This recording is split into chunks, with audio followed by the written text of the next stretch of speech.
Hey, hey, hey, what's been good about your day? It's Marty Newport. Time for story time. We are finishing up this fantastic book by Todd and Sonja Burpo. It's called Heaven Changes Everything. We are actually on the last part. We finished the chapters, and this is called The Last Word. It's called Heaven Changes Everything. So let's go ahead and finish this up. Oh, good, Colton said. That means I get to go back to heaven. Sonja says, maybe nothing describes how heaven changes everything more than what happened when Todd showed Colton, then about 5, a bunny lying dead on the pavement. Colton had a bad habit of pulling away from us and zipping away without looking where he was going. He'd almost run into the street a couple of times, and when it happened again that day, Todd grabbed him at the edge of the curb and showed him the dead rabbit a few feet away. That's what can happen if you run out and a car doesn't see you, he told Colton. You could not only get hurt, you could die. We were 2 years past Colton's heavenly visit, but the experience hadn't lost one bit of its appeal for him. And he looked up at Todd and grinned. Oh, good, he said. That means I get to go back to heaven. Imagine being completely fearless on earth because you know that after this life, you're going to heaven, and you know, really know, you're going to love it there. That's the promise heaven holds for us. That's how it changes everything. Whatever situation you're going through right now, keep that promise in mind. Knowing God has prepared a place for us to remind us how our kids' anticipation builds before their birthdays, most likely they've asked for something specific, something they really, really, really want, as our younger son Colby might say. We listen, considering their requests without any sign of commitment, but often, all the time they're talking about the item that they really want, we know it's already bought and paid for, wrapped and hidden away somewhere. In our minds, the gift is already theirs, but they don't know that. They haven't seen it yet. They're hoping for it, but until they see it, it won't seem real. That's heaven. It's God's incredible gift, and it's waiting for us. Todd says, I long for heaven and often wish I could get there sooner rather than later. Sometimes I even dream about it. When you long for something, it impacts all of the details of your life. It's like when you've saved up your money for a wonderful trip. Maybe it's an overseas cruise or month-long stay in the place of your dreams. Whatever the destination, let's say it's the trip of a lifetime. Most of us wouldn't be able to plan that kind of trip by ourselves. We would need a travel agent, someone who had been there and could tell us what to expect and how to prepare for it. A good travel agent provides literature that shows you what your destination looks like, how the people dress, and what their customs are. He or she might even have a contact person waiting for you who will meet your flight and help you get to your lodging, pointing out scenic and historical sites along the way. A travel agent makes it easier to imagine what you have to look forward to. And the more you picture that wonderful destination, the more eager you become to get there. That's how I feel now about heaven. It took me a while to realize when our story began that we had been given a heavenly travel agent, one who could give us an insider's view of what awaits us to our real final destination. The more Colton told us, the more my eagerness grew. And now, boy, do I want to go. No doubt about it, I'm ready. And unlike earthly trips, this is one trip I'm 100% sure I'm going to make.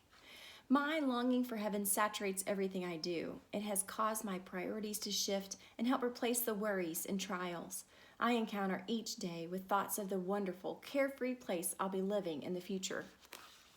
Looking forward to heaven is like that, but so much bigger. When you're heaven-minded and have that kind of eager anticipation, all kinds of things will change your life. You'll find healing as you release hurts and pains that others can't let go of. You might not have the answers to all your present-day issues and challenges, but you know that one day you will get those answers in heaven. When you're heaven-minded, you also find fulfillment. When others live without any direction or meaning in this world, you live with the confidence that your life has found its course and your bearings are set. You know your destination is heaven. With a heavenly mindset, you'll find hope at the funeral of friends and family. While you're joining others in mourning the loved one's death, because you will miss him or her, You'll also be picturing the joy that person is experiencing in heaven as he or she reconnects with beloved family members already there. You'll be happy knowing that person is seeing God face to face, and you'll know without a doubt that you'll see your loved ones again. When you're heaven-minded, the only thing that matters here in the long run is what or who you take with you. What else is going to be there because of the boldness, confidence, who else is going to be there because of the boldness, confidence, peace, and fulfillment you've shown as you lived a heaven-minded life on earth? We can't send Colton to your home to be your own heavenly travel agent, but we've written Heaven is for Real, and now Heaven Changes Everything to provide the kind of appealing information and accurate descriptions of a good travel agent would share with you. Our prayer is that we've ignited in your heart the same fire of enthusiasm we feel in ours as we eagerly look forward to making heaven our eternal home. We want you to know about everything else, that heaven is God's last word.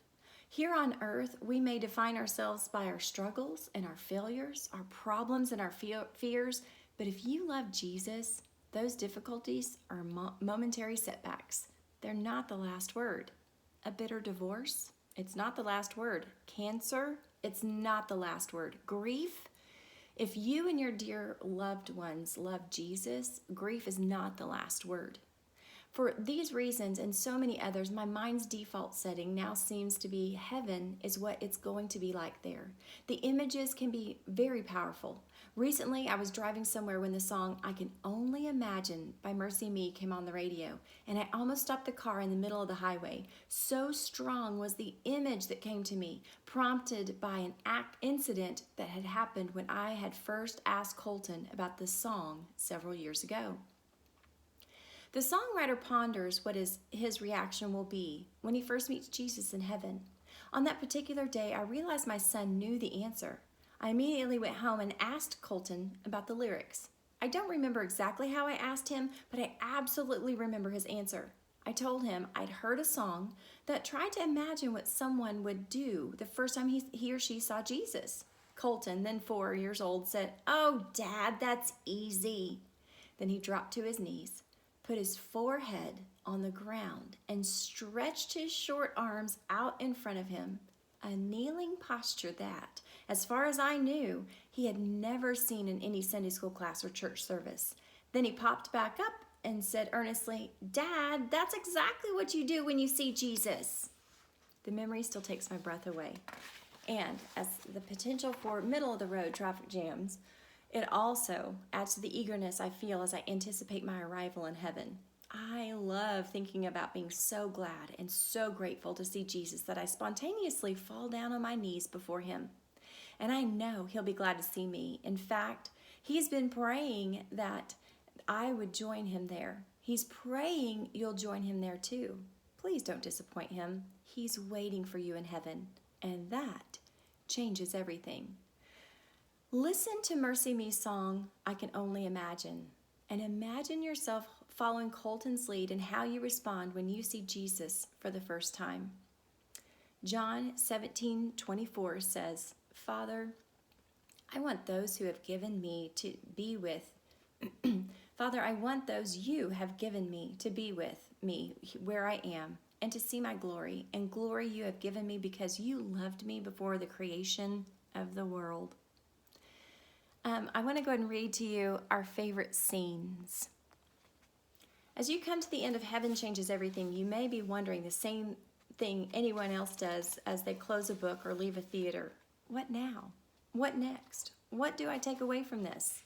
When my family and I left the theater after watching the Heaven is for Real movie, we were all amazed at how closely they nailed each one of us in our small town community. We talked about our favorite scenes. We bounced back and forth from the fun of the family singing, we will rock you," to the pain we felt while watching the hospital scene, and from the laughter of the scene where Cassie slugs 2 boys on the playground, to the impact of once again seeing the Achaean picture of Jesus called the Prince of Peace, which literally took our breath away. My kids did have some problems with the movie. They really disliked all the kissing scenes. No doubt about that. Listen, we're a regular family. We cry together, struggle together, make up, and yes, we love each other. The truth is, the movie did a fine job of portraying us as a real family, warts and all. That's actually Sonja's favorite part of the movie. Not a particular scene, but a message. The Burpo family is normal. The reason I bring all this up is because many people believe that they have to be perfect, or at least better than normal, before they can approach God. That is simply not the truth. God uses broken, everyday people like you and me to do miraculous things. He did it with us, and He can do that with you. That's what we take away from the film, an extraordinary God doing amazing things through our ordinary family. I hope that you understand after reading this book and watching the movie that what Jesus did for our family, He wants to do for you too. He didn't pick us because we were special. If anything, He picked us because we're normal. My favorite scene is the cemetery scene. My family laughs because if you look closely in the background, there's a field sprayer working in an adjacent field during the funeral. Boy, is that right. That's exactly what happens here in Nebraska farmland. Next to our cemetery in Imperial, there's an identical sprayer that also sprays the fields while we're out there having funerals. The other elements about the scene is the conversation my character has with Nancy. It's one of my favorite lines in the movie. My character says, "Nancy, you never have to apologize to me for the broken parts that you carry. Because when my son almost died in the hospital, part of me broke, and I don't know if it's fixed yet." And that is absolutely the way I feel about it. That is how I felt at the time Colton suffered, and it's how I feel today. So many people don't know how to talk about their broken parts they carry. They don't know where to take their questions, and many are looking for a safe person to open up to and say, "Hey, I'm hurting on the inside." Whether you go to church or not, we all risk something when we talk about our hurts with someone else. But acknowledging those feelings and talking about them is helpful. I'd say important even. But can I trust you with my broken part? Can you trust me with yours? Can God be trusted? Which is why I hope after reading Heaven Changes Everything, God has sparked something inside your heart. He knows you're hurt. He hasn't missed it. He is closer than you may think. I believe God still answers prayer. If anything, Colton's whole experience is a result of God answering prayer. Yes, part of our family felt broken during this ordeal. We were confused, hurt, wondering why a good God would let bad things happen to His people. We've taken that pain and our questions directly to God time and again, and He has answered us in so many ways. I am here to tell you He cares deeply about you. I pray that you have the courage to trust your broken part to God, who wants to heal you. I'd like to sign off by asking you to give me one last favor. My team and I would like to pray with you. If you have a broken part or need prayer, we have a place where you can submit your prayer request. Please go online to my website, heavenlive.org, and let us know how we can pray for you and with you. We would love to add our faith to yours and pray for the healer to touch you. He specializes in fixing broken parts. God bless the Burpo family. We will read some question and answer part of this book later, but I hope that this has blessed you. I hope that you really believe that heaven is for real, because I know I sure do. If you need prayer, I would also love to pray with you. So contact me and I would love to do that with you. Have a great day. Bye.